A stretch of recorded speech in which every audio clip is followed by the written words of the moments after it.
My next stop on this journey is Sugarland, Texas. I guess I can go ahead and address the elephant in the room. There's no poetic reason that this place is called Sugarland. The climate was great for harvesting sugar cane. That's it. It created an industry that didn't care about who or what was harmed in the process, in true American fashion. And one of those places was the Imperial Sugar Company. Imperial Sugar ruled Texas beginning in 1843. After the Civil War, unpaid labor helped them make multiple millions of dollars in profit, all thanks to convict leasing. They eventually filed for bankruptcy in 2001, but were acquired by a private company 11 years later for a cool $78 million. It's hard to calculate accurate reports on convict leasing because of the privatized prison industrial complex, but some reports maintained that sugarcane was being produced in the United States by incarcerated hands up until 2018. But convict leasing as a practice continues today, even contributing to some of the largest brands in America. Convict leasing was a system that was designed just to make sure that people could work for as cheap of the labor as they could, right? It's cheap labor. But then you have to figure out how you're gonna get those people to come back in just in case you lose some. So when you lose them, you develop these petty crimes that could be offenses that you can come in for a 2-year sentence, but it's likely you may not make it out.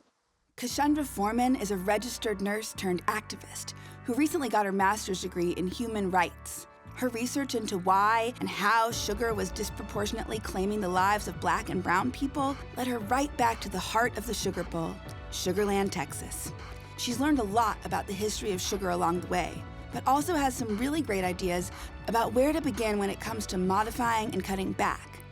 She uses both history and science to tackle sugar from 360 degrees. It's a holistic approach. It's really formidable, and which is probably what they meant, right? Like, it's imperial. They named themselves. They created an empire. And it's interesting, like, you think about, there are certain parts of America where, the opioid epidemic is happening. And, Black and brown America, it's a diabetes epidemic. It's an obesity epidemic. It's a heart disease epidemic that is attached to so much of how we eat and what we've got access to. You can't get the things you need. You self-medicate, right? And you self-medicate with things that are bad for you. Whether it's, OxyContin or heroin or fentanyl or insert candy, insert soda, insert refined sugar. Okay, let's talk about sugar. Specifically, why too much of it leaves you feeling like trash. Most of the sugar that we consume is heavily processed with a bevy of chemicals that make it a little more artificial than your standard sugar cane. When a large dose of sugar, like glucose, hits your bloodstream, your body releases insulin in order to use it for energy. The trouble is, your body can't just turn on the tap a little bit. It's a full-blown fire hose of insulin coursing through you. And after that, your blood sugar starts to drop, making you feel kind of weak. So what do? You grab that soda, that candy, that pastry, and spike your body with sugar. And the whole cycle starts again. I've seen so many Black and brown people affected by what we can look at now as, sugar, too much sugar.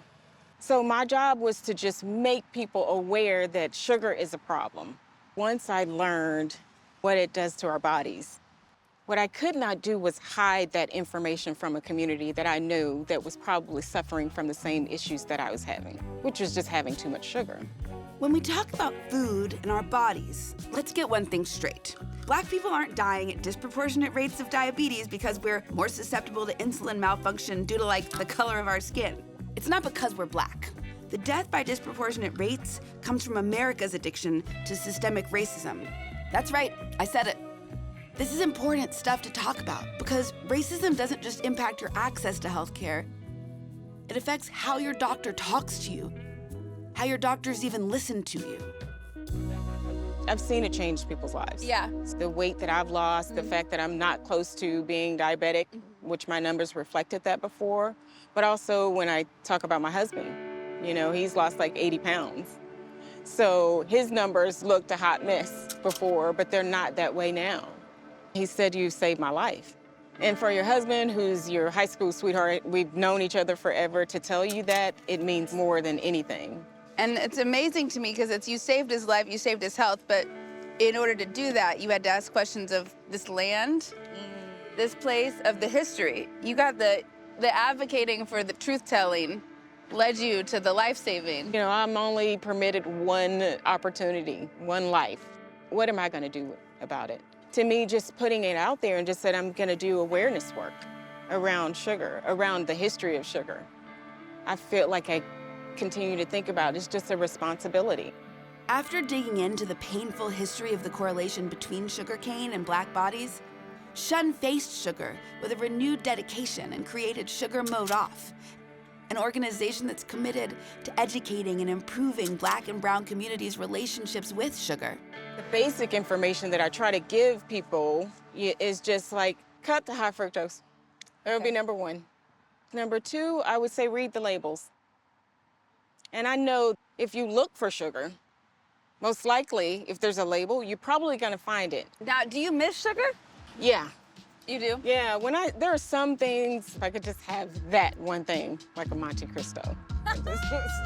A Monte Cristo, yeah. okay. And it was everything, right? So what if I am me and I refuse to give up having a drink from time to time? Your sodas or No, your girl, drinks? I'm talking You're about my your big drink. drinks, like my grown You're talking about your woman drink. beverages. I'm a single millennial girl. We have to have our vices. Okay, well then just cut back.